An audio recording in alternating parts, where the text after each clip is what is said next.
जय हिंद। Welcome to GK lines. आज की इस वीडियो में हम साइंस के बहुत ही महत्वपूर्ण प्रश्नों को देखेंगे जो एसएससी जीडी में लगातार पूछे जा रहे हैं। तो चलिए वीडियो को शुरू करते हैं। आज का पहला प्रश्न है, विक्रम साराभाई स्पेस सेंटर कहाँ अवस्थित है? विक्रम साराभाई स्पेस सेंटर कहाँ अवस्थित है? तो इसका उत्तर हो जाएगा तिरुवनंतपुरम। ऑप्शन नंबर ए सही है। कवकों का अध्ययन क्या कहलाता है? तो कवक का अध्ययन कहलाता है माइकोलॉजी। ऑप्शन ए सही होगा।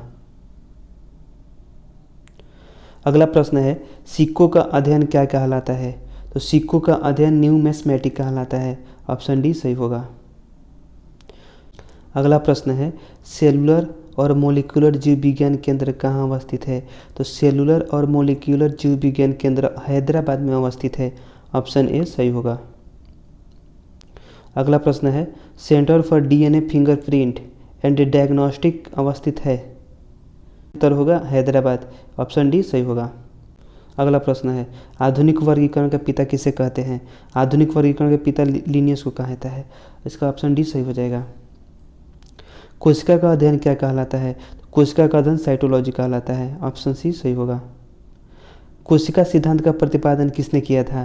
तो कोशिका सिद्धांत का प्रतिपादन स्लाइडेन एवं स्वान ने किया था। अगला प्रश्न है, शैवालों का अध्ययन क्या कहलाता है?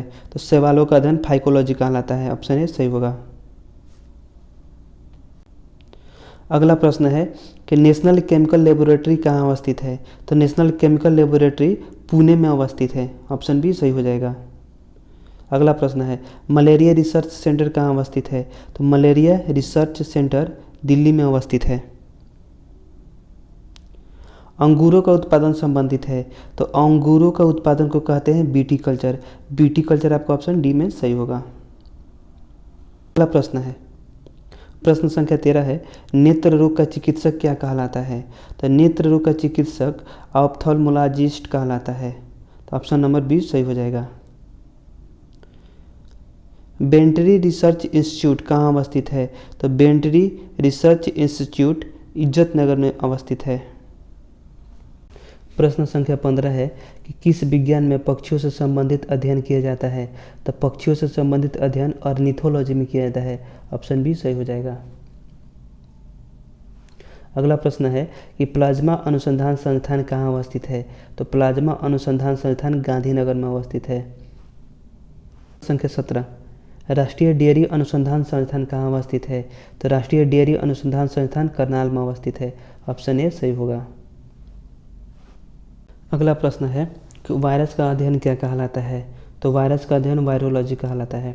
ऑप्शन ए सही हो जाएगा। अगले प्रश्न की ओर। अगला प्रश्न है कि भाभा परमाणु अनुसंधान संस्थान कहाँ स्थित है? तो भाभा परमाणु अनुसंधान संस्थान या केंद्र यानी कि बार्क आपका ट्राम्बे में अवस्थित है। तो ऑप्शन हो जाएगा ए सही। नेशनल ब्रेन रिसर्च सेंटर कहाँ अवस्थित है? तो national brain research centre Gurgaon में अवस्थित है। ऑप्शन बी सही हो जाएगा। जीवों में पाए जाने वाले रोगों का अध्ययन क्या कहलाता है? पैथोलॉजी कहलाता है। ऑप्शन ए सही होगा। कीटों से संबंधित विज्ञान की शाखा क्या कहलाती है?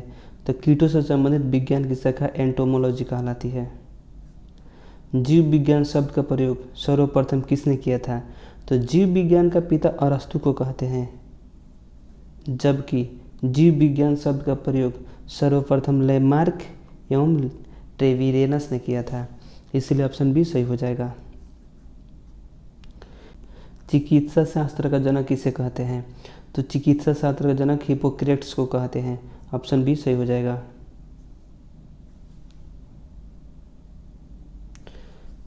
प्रश्न संख्या 25, ट्यूबरकुलोसिस रिसर्च सेंटर कहाँ अवस्थित है?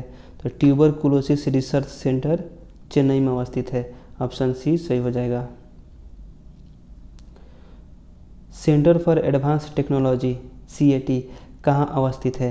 तो centre for advance technology CAT आपका इंदौर में अवस्थित है। ऑप्शन ए सही हो जाएगा। अगला प्रश्न, मधुमक्खी पालन संबंधित है? तो मधुमक्खी पालन एपीकल्चर से संबंधित है। भूकंप का अध्ययन क्या कहलाता है? तो भूकंप का अध्ययन सिस्मोलॉजी कहलाता है। ऑप्शन बी सही हो जाएगा। प्रश्न संख्या 29, आधुनिक वनस्पति विज्ञान का जनक किसे कहा जाता है? तो आधुनिक वनस्पति विज्ञान का जनक लिनियस को कहा जाता है। जंतु विज्ञान का जनक किसे कहते हैं? तो जंतु विज्ञान का जनक अरस्तु को कहते हैं। ट्रेड माइल टेस्ट कौन सी चिकित्सा से संबंधित है? तो ट्रेड माइल टेस्ट का संबंध हृदय से है और हृदय से ही बाईपास सर्जरी भी संबंधित है। अगला प्रश्न है, होमोसेपियंस किसका वैज्ञानिक नाम है? तो होमोसेपियंस मनुष्य का वैज्ञानिक नाम है। अगला प्रश्न है कि स्वप्नों का अध्ययन क्या कहलाता है? तो स्वप्नों का अध्ययन ऑरिनोलॉजी कहलाता है। ऑप्शन सी सही हो जाएगा। प्रश्न संख्या 34 है, केंद्रीय वनस्पति अनुसंधान संस्थान कहाँ अवस्थित है?